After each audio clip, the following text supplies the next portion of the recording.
today Dr. Duke would like to look at the Danse Macabre, or the Dance of Death for you English speakers. This is actually an entire genre looking at death allegorically in the late Middle Ages. It involves death personified and skeletons dancing along graves. We're going to take a look at the Dance of Death 1493 by Michael Wohlgemuth from the Nuremberg Chronicle of Hartmann Schadel.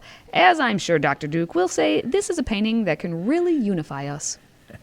Well, take a look at this. And why do I show you this today?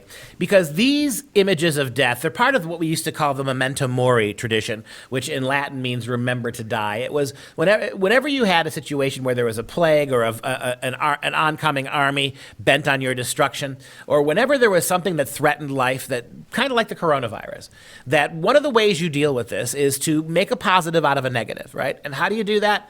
Rather than fear death, you begin to personify it. You confront death. And if you look at the image there, that's what's happening here. This is the so-called Danse Macabre. And you can see these were plague victims, right? This grew up around the Black Death that raged in Europe from the 1340s all the way through the next 600-700 years. It hasn't gone away, by the way. There are 4 or 5 cases of bubonic plague in America every year. And the place where you find it the most is in India, where we believe it's the origin. We believe the bubonic, the strain of bacteria that leads to bubonic plague, we believe that it originated in India and accompanied rats when the Indian people sent ships out to trade with other groups of people. But go back to the image, the idea of dance, the dance of death. You can see in the left-hand corner, the one skeleton is playing a pipe, and all the rest are dancing, and some of the other ones are actually rising up out of the grave and casting off their grave clothes.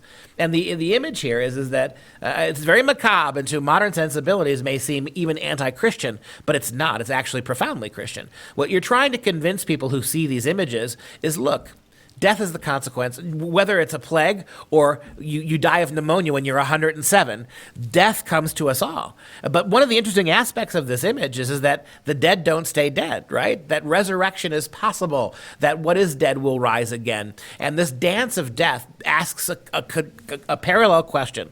As wicked and as disturbing as the consequences of biological death are, what does it lead to? From a Christian perspective, it's a beginning, not an end, right? And that when death does its business, it can do nothing else. I mean, once you're dead, death no longer has a function.